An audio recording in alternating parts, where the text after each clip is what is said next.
Y'all see what's happening right here? That is a WNBA referee turning his back to Caitlin Clark and the Fever. Oh my God. I mean, he literally got his back turned, ignoring Caitlin. I mean, this is bad. This is bad. Man, I can't play it again. I cannot play this again, bro. I mean, guys, this is how the day went. This is how, bro, this just proved everybody point. They have an agenda against the Fever. There was 3 referees. None of them turned their head to even look at Caitlin Clark, acknowledge her at all, bro. It looked like heartbreak on the surface, but underneath it was something else entirely. Because even though the Indiana Fever lost by 2, they didn't just play the defending champs. They shook them in front of a roaring Gainbridge crowd. Caitlin Clark and her squad went toe-to-toe with the Liberty and left no doubt the Fever are coming. You don't scare a title contender, erase a 15-point deficit, and nearly steal the game at the buzzer unless you're building something dangerous. So call it a loss on the scoreboard, but to the fans who saw the fight, the fire, and the future, this was a win.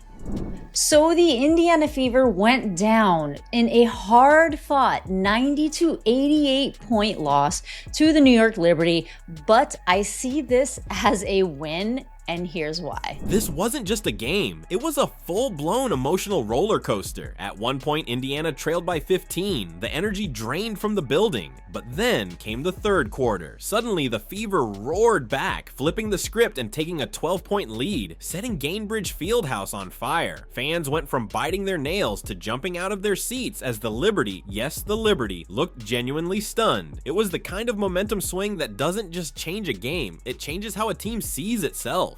So this was an edge of your seat thriller, folks. It was a back and forth. The Indiana Fever were not playing their best game. In the first few quarters, they were down by as much as 15 points at one point, and then they brought it back in the third quarter, being up by as much as 12. But just when Indiana seized control, the whistle war began. New York shot 30 free throws. Indiana, just 13. The crowd at Gainbridge didn't whisper their disbelief. They howled. It didn't feel like officiating. It felt like sabotage. The gap was so blatant, so unmissable, that fans started whispering the word nobody wants to say out loud: conspiracy. The New York Liberty were at the line 32 times to the Fever's 15, and it was just so obvious. Now, I get calling fouls, I get like not calling fouls, but in this instance, there were similar fouls that were not getting called on the New York Liberty that were going towards the Fever. Then Stephanie White stepped in front of the microphones and didn't hold back. Minus 31 free throw discrepancy, she said flatly. Pretty egregious. Her voice didn't tremble. She wasn't asking for pity, she was demanding answers. Because this wasn't just a missed call or two, this was a trend, and she wasn't afraid to put the entire league on notice. Here, she lays into the WNBA referees. I think it's pretty egregious what's been happening to us the last few games. You know, a minus 31 free throw discrepancy. And I might be able to understand it if we were just chucking threes, but we're not. We're attacking the rim, and the disrespect right now for our team has been pretty unbelievable. But White wasn't finished. The disrespect for our team has been pretty unbelievable. That wasn't frustration, it was fury. She's coaching a group that's fighting for every bucket, every board, and every ounce of respect, and the whistles keep swallowing their effort. For a league that claims to want growth, this kind of officiating was the opposite. And the disrespect right now for our team has been pretty unbelievable. So it's disappointing, you know, that it doesn't go both ways, or it hasn't gone both ways. But we also can't allow that to consume us, right? Like, we've got to be able to play through that. We've got to be able to control the things that we can control. Even Caitlin Clark, always calm, always composed, let it slip. We really played one good quarter and lost to the defending champs by 2. It wasn't an excuse, it was a warning. Indiana hadn't even scratched the surface of their full potential, and they still nearly took down one of the most stacked teams in the league. That quote didn't sound like frustration, it sounded like a promise.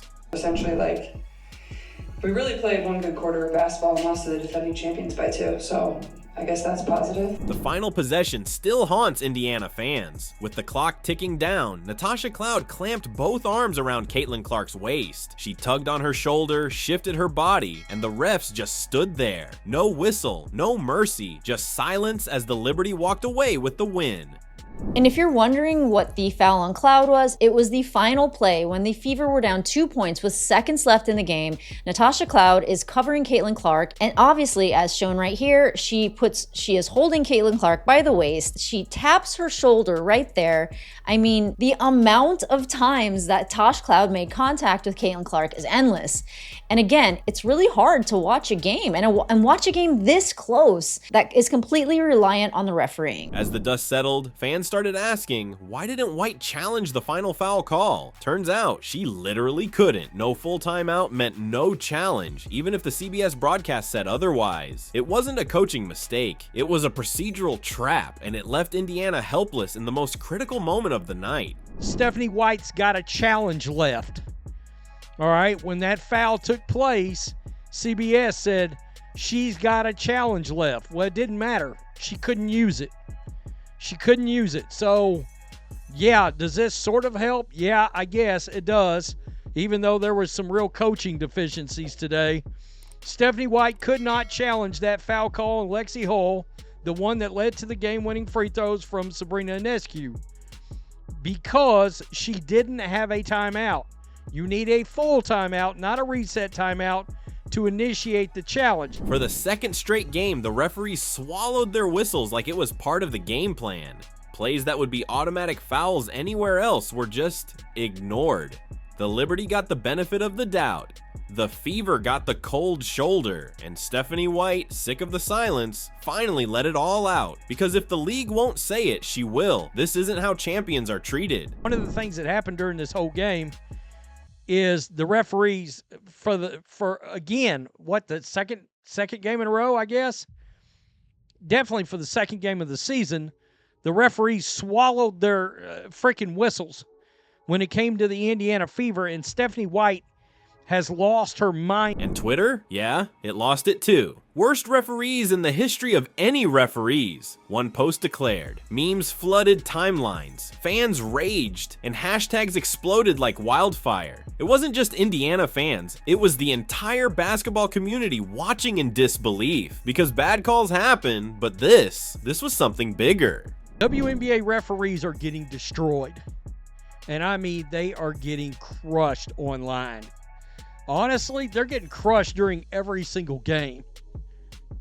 I've seen a lot of people come out and say, the WNBA referees, is this what it's about? Because they're the worst referees in the history of any referees. Then came the viral clip. A WNBA ref, mid-play, literally turned his back on Caitlin Clark. As she pleaded for a foul call in the dying seconds, he didn't even look at her. Not once. The image hit the internet like a grenade, confirming what fans already feared. This wasn't incompetence. It was intent. Man, I can't play it again.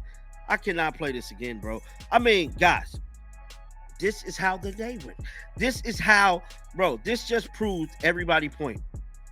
They have an agenda against the Fever. There was 3 referees. None of them turned their head to even look at Caitlin Clark, acknowledge her at all, bro. Stephanie White knows her team can't get dragged into the noise. Even as the chaos rages around them, her message stays locked in. We can't allow that to consume us. Play through it. That's not just coaching, that's leadership. And it might be the only thing keeping this team sane right now. But we also can't allow that to consume us, right? Like, we've got to be able to play through that. We've got to be able to control the things that we can control. You know, I felt like at times our late game execution was good, and I consider most of the latter half of the fourth quarter, because it was a tight ball game. We're still not recognizing our mismatches. You know, I felt like AB had plenty of opportunities. We could have gotten her touches down low, and you know, we had some turnovers, key turnovers. We settled at times. You know, we fought, but we can't dig ourselves a hole from the beginning. Meanwhile, fans see the league choosing broken officiating over its brightest stars. One commentator didn't mince words. The WNBA has decided to die on this hill. And the hill, it's made of silence, missed calls, and a refusal to evolve. The kind of stubbornness that drives fans away. Even the league's biggest asset, Clark, can't shine through the fog. And the WNBA's decided to die on this hill? And their referees are looking terrible. Their referees are getting butt effed during every Indiana Fever broadcast. I mean, how many people do you think watched that game today? At least 1.5 million, 2 million people. It probably didn't draw what that Sky game did, but I imagine it's going to be pretty up there. So at the heart of all this chaos, one thing's clear. Caitlin Clark is a generational talent, and the Indiana Fever aren't just rebuilding, they're rewriting history. Now the WNBA has a choice: evolve or risk losing everything it claims to stand for. Because honestly, when this kind of behavior becomes normal in pro basketball, it's a problem. And yet, the Fever refuse to fold. Drop your thoughts in the comments, hit subscribe, and I'll catch you in the next one.